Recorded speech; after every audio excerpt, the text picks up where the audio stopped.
I was born in Winters, Texas, and in the year of, theoretically, by my records, in 1923. However, it was in 1924, really.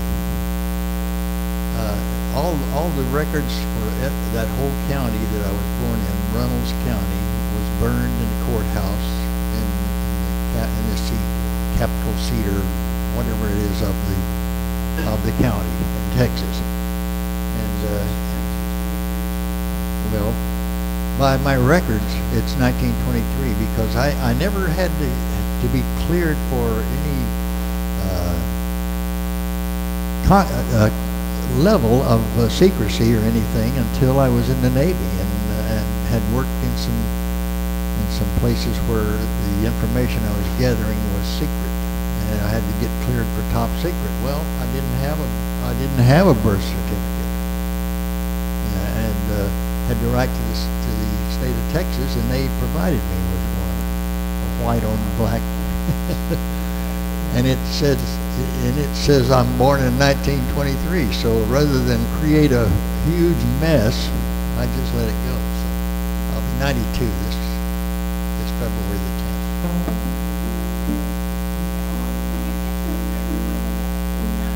That's right. It doesn't really matter. I'm still on my feet and putting one in front of the other one, so that, you know. I did a little over 20. I was ready to go at 20, and the Cold War came along. And I put an installation on board the USS Yorktown, which was a hunter-killer group. And it was so successful that we succeeded in tracking 63 contacts. I can tell you all this now, finally. And they were tracked to the point of coming up and smiling at us out there. And they were of the Soviet Union, where they weren't too happy about it either. But they did. And we proved to them that our hunter-killer group was more than a match for them. Let's put it that way. So that was the end of my Navy career.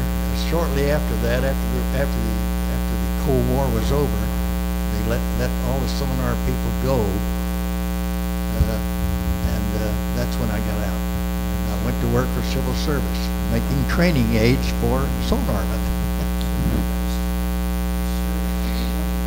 Yes, 20 years and a little over. It just meant an extra trip to Pearl from here, from San Diego, and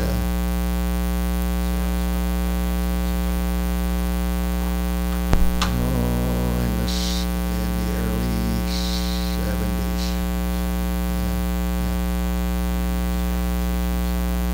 I started making. I worked for civil service for another 12 years after that, making training aids for sonarmen. The sonar people in those early days before that looked at a contact on sonar, and it became a thing of flipping a coin to see whether it was a submarine or something else, rocks, whatever, some sunken ships, or whales, everything that made noise in the ocean, which there is a tremendous amount of things that do that. But our unit that we put aboard the Yorktown was so successful that it's now all done by computers, and there's no problem. They get a contact and they turn it over to the computer, and there you go.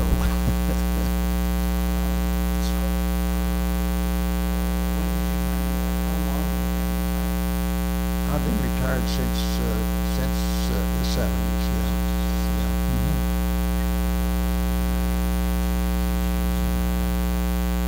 I made training aids for sonar for about 12 years, as I said, as a federal civil servant, and that's why they call me a double dipper.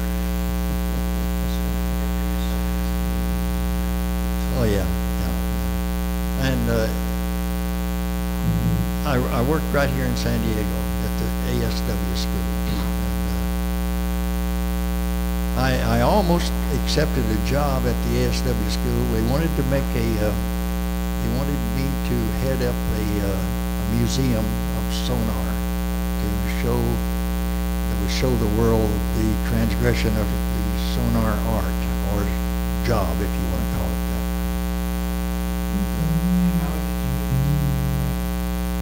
Well, somewhere along the line, way back when I was a kid, I played a guitar a little bit, and then my mother got rid of the guitar. I played it so bad when I was in the Navy, and I had to get something else. So it just sort of graduated down a little later on when my wrist went to use something with only 4 strings on it, which was a little bit easier to deal with. So that's how I got into it. I've been in there ever since. Oh, I don't know, probably around 80. Probably around 80. So funny.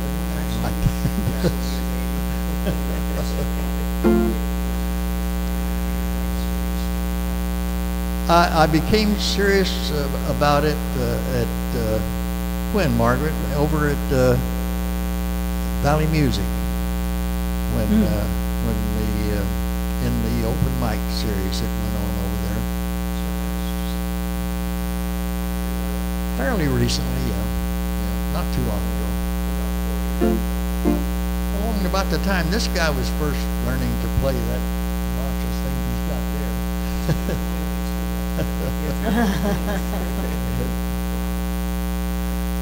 So anyway, that's and I love Hawaiian music, having spent some time in the Hawaiian Islands when I was on the ships and one thing and another, and I just loved the Hawaiian music, so I became interested in it enough to learn to play a little of it. So that's what I do. That's my first tune, as a matter of fact. It's called Mapuana. It's by Lani Sang, a young lady that spent some time over there in the islands, and she loved the Hawaiian music also, and so she wrote a tune. She wrote a tune about it, and it was the name of the Hawaiian hula dancer that she had sort of took a liking to, and her name was Mapuana, so that's what she wrote this song that I'm going to try to do.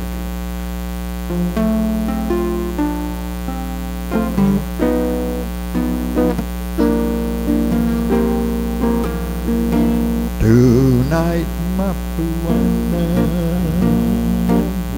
how I smile at you. One kiss of sweet aloha,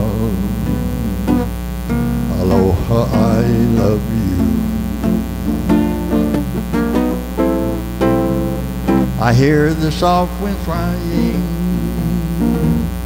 your lovely name to me, and hula palm trees swaying to rhythms of the